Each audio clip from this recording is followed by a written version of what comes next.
The land shimmers under the Canaan sun, harsh, relentless, ancient.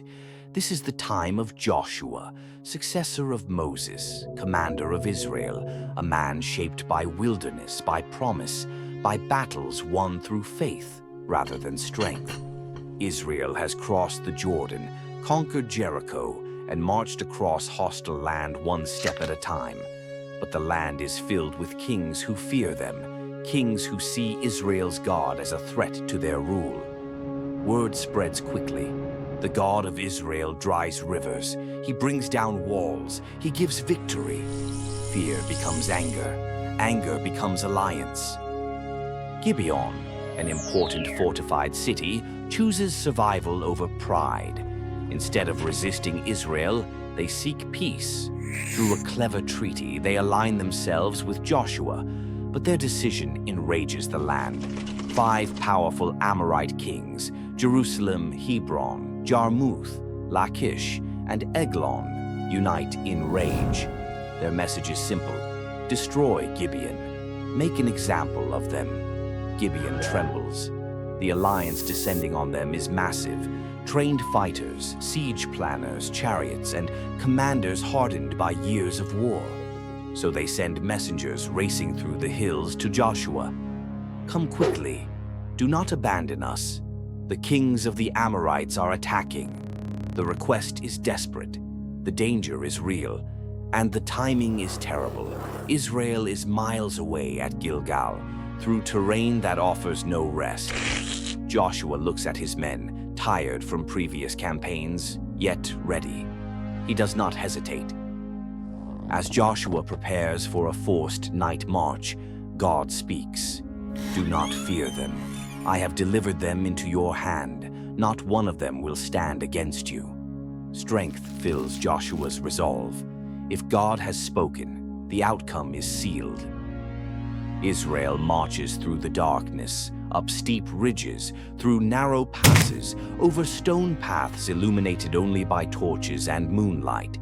The march is long, grueling, silent except for the rhythmic sound of thousands of feet moving as one. Joshua walks at the front. They are exhausted, but the promise of God pushes them forward. Morning breaks, mist rises over Gibeon. The 5 kings and their armies gather like a flood around the city, confident, prepared, ready to crush Gibeon's hope. But then, earth trembles under the feet of an advancing army. Israel bursts into the valley with the speed of lightning. The Amorites are stunned. They expected fear, delay, hesitation. Instead, they find Joshua's armies already upon them. Chaos explodes, swords clash, shields crack, cavalry scatters. The battle breaks open like a storm. The Amorite armies break formation. Fear takes over. Israel strikes with precision and power. Joshua presses forward relentlessly. The kings realize they are losing. They order a retreat that quickly becomes a collapse. The Amorites run toward the descent of Beth Horon, the steep downward slopes carved from rock, hoping to escape into safer valleys. Joshua sees the opening. He orders pursuit. The fleeing Amorite armies have no idea what waits for them. Dark clouds gather suddenly, winds shift violently, a storm barrels across the sky with unnatural speed, and then hail falls. But not ordinary hail, massive stones, deadly, precise, falling only on the enemy. Soldiers scream, armies shatter, the slopes turn white with destruction. Scripture says more died from the hail than by Israel's sword. Nature fights for Joshua. He has never seen anything like it. No one has. The battle is nearly won. Nearly. But daylight is slipping, and the enemy still runs. Joshua realizes something.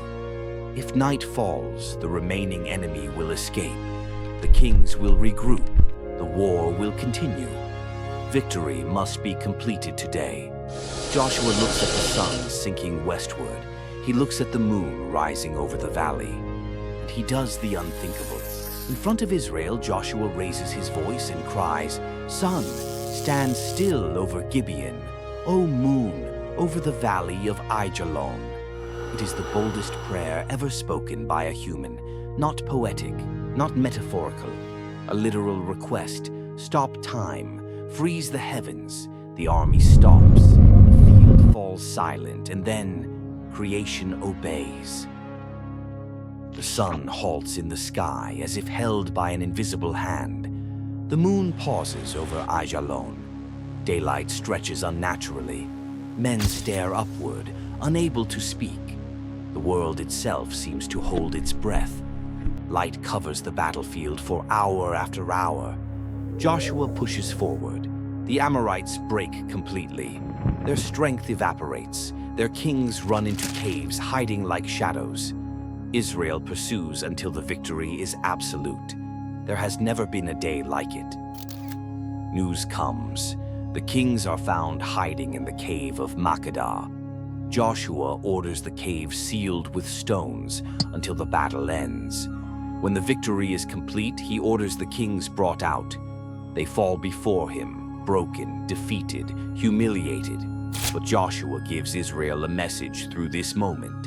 This is what the Lord will do to all the enemies who oppose him. Justice is carried out. The threat is removed. The land breathes again. Israel returns to camp at Gilgal with quiet triumph. They have seen impossible things. A night march of supernatural endurance, a surprise ambush at dawn, hail that struck only their enemies, the sun frozen in the sky, a victory promised before it began. Every soldier knows. This was not human strength. This was not strategy alone. This was the hand of God. The story of the sun standing still is not about astronomy. It is about relationship, about trust, about a God who listens when his people cry out, about courage born from faith, not confidence. Joshua prayed something outrageous because he believed God was not limited, and God answered. The Valley of Aijalon still stands today. Gibeon still endures. But nothing there speaks louder than the memory of the day the Creator paused creation to bring victory to his people. The day the sun stood still,